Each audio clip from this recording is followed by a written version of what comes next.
Hey guys, welcome back to today's video. Today is Saturday, August 8th, 2020. I apologize for this video coming out pretty late. It looks like it's going to upload sometime around 10:15, so that's when this will be dropping on the East Coast. This, I guess, is good for people on the West Coast, but I apologize for this video coming out really late. I will try to avoid that in the future. Typically, I get uploads around 6-7 p.m. But today, I decided to go ahead and cover the fact that Joe Biden's numbers have decreased nationwide. Looking at state-by-state races, we're starting to see a narrowing up in some of these swing states that will definitely be closer towards Election Day. So Biden's riding high moment has pretty much not necessarily expired. It very well could come back, but seems to be at a halt right now. With the expectation of Biden announcing his VP choice soon and the Democratic National Convention coming up, Biden looks like he's going to be increasing in terms of numbers nationwide. So it is expected that the numbers do narrow up right before a convention bump. I expect him to get more of a bump from his VP announcement rather than a overall convention bump, just given the fact that we won't be seeing cheering crowds and we won't be seeing the same type of energy that we've seen in any previous election since they've had televised conventions. And looking at what we're expecting nationwide, Biden probably will expand a lead past what he is currently ahead of Trump right now. But it just is interesting that Biden's lead has pretty much narrowed down to only 5% across all the top battlegrounds: Wisconsin, Michigan, Pennsylvania, North Carolina, Florida, and Arizona.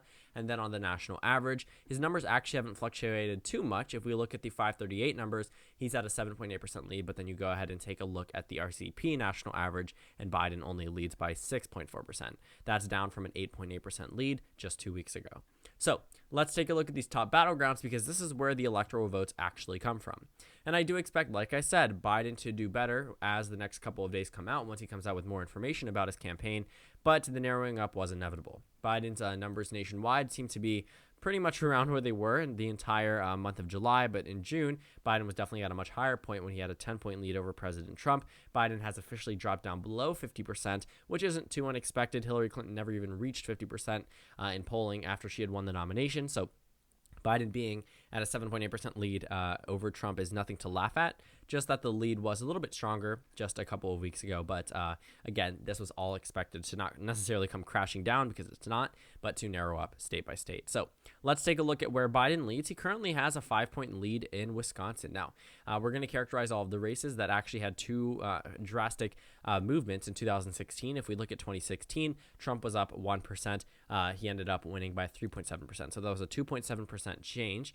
Looking at the state of North Carolina, it looks like based off that, Biden still wins North Carolina. If we look at Wisconsin, however, Trump would end up winning Wisconsin. Based off his 2016 swing, it was over 7%. So Wisconsin, based off the data right now, should not be as narrow as it is right now. Looking at where Biden was ahead before, it was 6.5 down to 6, and then went up to 6.4%. And the most recent poll had it a little bit narrower, and now Biden only leads by 5%. That is a little bit of a warning sign, given that that state does have a really weird tendency to switch in polling data. And then Biden goes all of a sudden from a 6.2% lead down to a 4% lead practically overnight. This comes as the released CNBC Change Research poll that shows the Democrats ahead by 3% in Florida. This is a pretty drastic swing, given that Trump wasn't even at this point at 45.7% of the vote. The last time he was that high was actually on April 22nd, 2020. So since then, Trump has not had that amount of the vote in Florida up until today. So that is pretty substantial. Biden's pretty much around where he's always been leading Trump for most of the campaign season.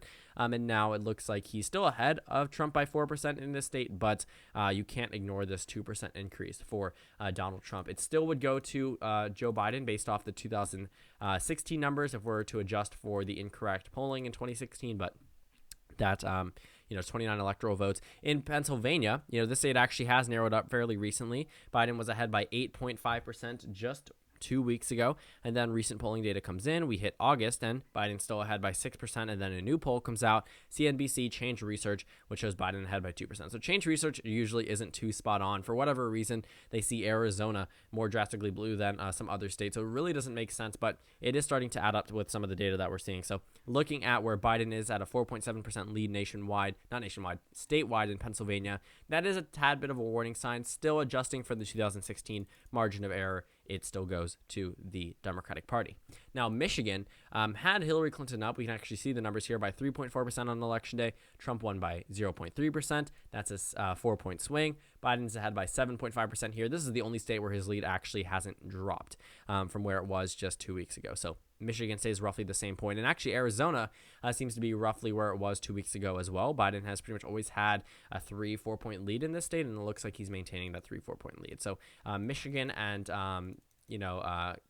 Arizona looks like they're going to go to the Democrats based off of adjusting for the 2016 error. The reason why, I don't know why I put Arizona as lean, but the reason why Arizona goes blue is because if you look at 2016, Trump was expected to win by 4%. He ended up winning by 3.5%, so you'd still even move it further left for Vice President Biden. Looking at these numbers, while Biden is outperforming Hillary Clinton in these state-by-state races, Donald Trump seems to be doing a little bit better than where he was a while ago. And if we look throughout the entire campaign season, the race has always been close in these battleground states, practically throughout literally the entire campaign season. But then, as this lead started expanding for Vice President Biden and he started gaining more voters than he ever had in the past, he peaked at around 49% of battleground voters. Hillary Clinton absolutely cannot say the same, but you also have to realize that if the margin is narrowing up, more people are, still less people are undecided.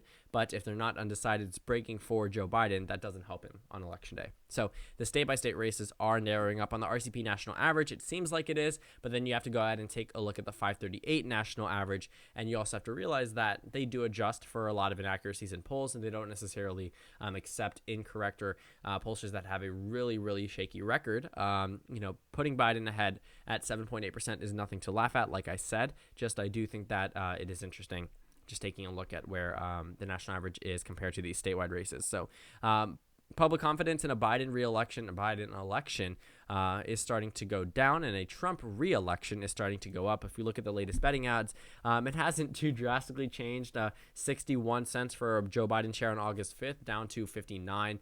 That's not too much of a change. Again, that's what, 2-cent change, whatever the markets like to use. But looking at it's not too sudden of a shift, but it is an indicator that the tides may be moving a little bit closer and narrowing up just a tad bit to a point where people, yes, they are still expecting Biden to win the election, but just less people are expecting Biden to win, and some people are starting to see a little bit more hope for Donald Trump. So after we see Biden announce his running mate, we probably will see a rebound in some of these states, but if we take a look, states such as Texas, which had Biden ahead, now have Trump ahead on the RCP average by roughly a percentage point. This comes as new polls come out in these statewide races, not only in these key battleground states, but if we take a look at the latest polls on RCP, Trump is doing a little bit better in some of them than he has in the past. In Texas, again, like I said, he's up 6. Michigan, again, I had also mentioned this. This one, for whatever reason, has not changed too much. Utah has Biden behind by 19%. If we take a look at some of these races, in Iowa, Trump is ahead by 2%. Not too many swing states being polled fairly recently, but then you also have to see Ohio now has Biden ahead. I don't think they include Ohio in the RCP average, but if we look at Ohio, actually, on the 538 average, Biden leads by 0.3%. So there are some states where Biden is still holding out strong in Michigan and doing better in Ohio than some surrounding states as well. But then you also have to realize that Trump is rebounding in states such as Florida, states such as Texas, that were still expected, or at least should have been competitive for President Trump, that Biden should not be leading by any means in Texas and should be losing in Florida at this point during the campaign. But it looks like Biden is holding his own in Florida, just that the race has tightened up. If we're looking at the surrounding states nationwide, Pennsylvania has narrowed up. Arizona and Michigan have stayed around the same. Wisconsin has surely narrowed up. And North Carolina has stayed around the same number, just also has narrowed up for Vice President Biden. So looking at this nationwide map, it's not an indicator that Trump is all of a sudden going to win the election, just we may not be seeing the same type of blowout that we were expecting just 2 weeks ago. And I know I made a video talking about a Biden landslide and what it would look like and how it's actually possible. It very well is. We're still working with the same national landscape, just for whatever reason, despite the national polls showing the same lead for Joe Biden as it had for a little bit. Obviously he had a 10-point lead at a given point in time back in early July, but around this time period, he's always led by 7-8% nationwide. For whatever reason, the swing state seems to be narrowing up just a tad bit more than the national average, which all indicate that possibly there could be a Trump blowout, a Biden blowout nationwide in terms of the popular vote, but then all of a sudden Trump wins the Electoral College, which is not what we saw in 2016, but is something we could see. in 2020. So if you look at some of these characterizations, some of them do benefit Vice President Biden, and then others do not. If we're looking at Montana, I mean, this goes from likely to lean Trump. Missouri goes from lean Trump to toss-up. And then Maine goes from toss-up to lean Biden. And if you look, Minnesota changed from toss-up to lean Biden when Trump was down 9.5% nationwide. But then with a 7.4% national average, Minnesota moves out of the lean Biden column into the toss-up column. And it's only a matter of time before RCP tries to play it safe and move Colorado out of the lean Biden column. For whatever reason, move Virginia out of it, even though we probably all know how these states are going to vote. They do tend to try to play it on the safe side, especially if, Biden, when Minnesota was moved to the Biden campaign, he was ahead by 10%. And now, based off the RCP average, Biden is only ahead by 6.4%. I mean, you can see this type of recovery where Biden is, where Trump, is at the highest point he has been on August 5th. Then, he was at an even higher point on May 31st. So all of these months have passed, and now Trump seems to be at his highest point. So this is actually the perfect time for the Democratic National Convention to jump in and knock out Trump's gaining numbers nationwide. And also the VP announcement will definitely help Vice President Biden, unless it's someone that people don't necessarily like. So we actually see some reports that it's possibly Gretchen Whitmer, because she had made a plane, not a plane drive, took a plane trip to Bethany Beach. But we will all see. Time will tell in the next couple of days who Vice President Biden's vice president will be if he is to win the election. So thank you guys so much for watching this video. Make sure to comment down suggestions below. Subscribe on the left if you haven't already, and check out the Instagram and Twitter. At the bottom left of the screen, there's also a Discord link for you to go ahead and join, and then a video that you can go ahead and watch, and then a playlist for my 2020 election videos. There's about 100 in there. You can go ahead and watch them as you please. Again, thank you guys so much for watching. Please consider joining as a member on this channel, and I will see you all tomorrow.